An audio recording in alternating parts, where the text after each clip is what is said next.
सुप्रभातम बच्चों। क्लास 8 कर्णिका संस्कृत व्याकरण तथा रचना। आज हम इस बुक में संज्ञावाचक शब्द पढ़ेंगे। पहले हमने शब्द रूप प्रकरण पढ़ा था, जो इसी का ही चैप्टर है ये संज्ञावाचक शब्द भी। तो शब्द रूप प्रकरण में हमने पढ़ा था कि 3 प्रकार के पुरुष होते हैं, प्रथम पुरुष, मध्यम पुरुष और उत्तम पुरुष। उसके बाद हमने समझा था कि हिंदी में वचन 2 होते हैं, परंतु संस्कृत में 3 वचन होते हैं, एक वचन, द्विवचन और बहुवचन। संज्ञा शब्द में 3 लिंग होते हैं, पुल्लिंग, स्त्रीलिंग और नपुंसकलिंग। तो इसी में हमने शब्द रूप प्रकरण पढ़े थे, जिसमें हमने अजंत शब्द, हलंत शब्द, अजंत शब्द जिन शब्दों के अंत में स्वर वर्ण आए उन्हें अजंत स्वर कहते हैं, और हलंत स्वर जिन शब्दों के अंत में हल वर्ण आए तो उन्हें हलंत वर्ण कहते हैं। तो इन अजंत तथा हलंत में आकारांत पुल्लिंग में राम शब्द के रूप किस प्रकार से बनते हैं, देव शब्द, छात्र शब्द तथा इकारांत और उकारांत के शब्दों के बारे में समझा था कि इनके रूप किस प्रकार से बनते हैं। तो इसी में ही आज हम समझेंगे कि संज्ञावाचक शब्द के रूप किस प्रकार से बनते हैं। तो देखिए बच्चों, एक यानी नित्य एक वचन। संख्यावाचक शब्द में एक यानी नित्य एक वचन, एक यानी एक, वन, जिसमें देखिए पुल्लिंग, स्त्रीलिंग और नपुंसकलिंग, जिसमें इसके रूप बनते हैं एकः, एका, एकम, प्रथमा विभक्ति, एकम, एकाम, एकम, द्वितीया विभक्ति, एकेन, एकयः, एकेन, तृतीया विभक्ति, एकस्य, एकस्मै, एकस्य, एकस्मै, चतुर्थी विभक्ति, एकस्मात्, एकस्या, एकस्मात्, पंचमी विभक्ति, एकस्य, एकयोः, एकस्य, षष्ठी विभक्ति, एकस्मिन्, एकयोः, एकस्मिन्, सप्तमी विभक्ति। इसी प्रकार से देखिए द्वि यानी 2, नित्य द्विवचन।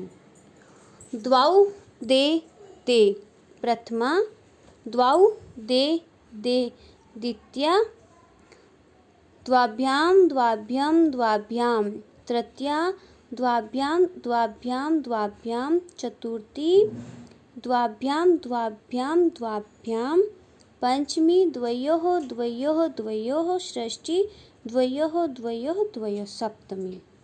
शेष रूप एक समान ही है त्रिवचन में। फिर 3, त्रियः, त्रिशः, त्रीणि, प्रथमा, त्रीन्, त्रिशः, त्रीणि, द्वितीया। इसमें देखिए अगर पुल्लिंग हो और 3 लिखना हो तो त्रियः, स्त्रीलिंग में त्रिशः और नपुंसकलिंग में त्रीणि।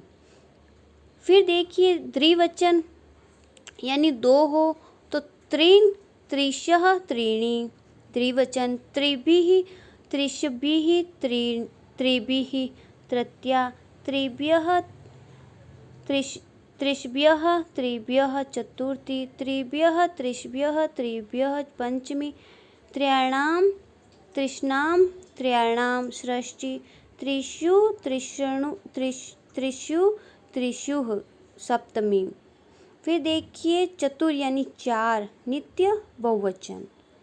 इसमें देखिए चत्वारः, चत्सः, चत्वारि, प्रथमा, चतुरः, चत्सः, चत्वारि, द्वितीया, चतुर्भिः, चतुष्भ्यः, चतुर्भिः, तृतीया, चतुर्भ्यः, चतुष्भ्यः, चतुर्भ्यः, चतुर्थी, चतुर्भ्यः, चतुर्भ्यः, चतुर्भ्यः, पंचमी, चतुर्णां, चतुष्णां, चतुर्णां, षष्ठी, चतुष्ष, चतुश्र, चतुषु, सप्तमी। 3 लिंगों में बहुवचन रूप, यानी तीनों लिंगों के बहुवचन के रूप किस प्रकार से बनते हैं? इसमें पंचमी 5, 6 और 7, इन तीनों के रूप बहुवचन के रूप दिए हुए हैं। आप देखिए, पंच प्रथमा, षठ प्रथमा और सप्त प्रथमा। पंच, षठ, सप्त यानी बहुवचन के रूप किस प्रकार से बनते हैं ये बता रहे हैं। पंचभी, षटभी, सप्तभी, तृतीया। पंचभ्य, षटभ्य, सप्तभ्य, चतुर्थी। पंचभ्य, षटभ्य, सप्तभ्य, पंचमी। पंचनाम, षटनाम, सप्तनाम, षष्ठी। पंचसु, षटसु, सप्तेषु, सप्तमी। इनके रूप समान ही हैं। आप देखिए, एक समान ही के रूप बन रहे हैं बहुवचन के। फिर देखिए, तीनों लिंगों में बहुवचन रूप, यानी तीनों लिंग यानी 8, 9 और 10, इनके बहुवचन के रूप किस प्रकार से बनते हैं? अष्ट यानी प्रथमा, 9 और 10 प्रथमा, इनके समान ही रूप बनते हैं। प्रथमा विभक्ति लिखनी हो तो अष्ट, 9 और 10। फिर द्वितीय विभक्ति में देखिए, अष्ट, 9 और 10 द्वितीय विभक्ति भी समान है इनकी।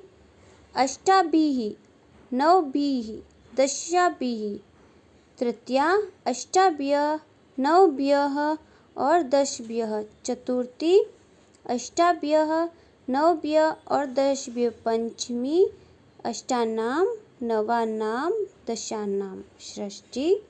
अष्टेषु, नवेषु, दशेषु, सप्तमी। इन सभी के रूप एक समान ही बनते हैं, इसलिए इनको एक साथ बताया गया है। तो इसी को ही लेकर अब हमारा ये चैप्टर पूरा होता है।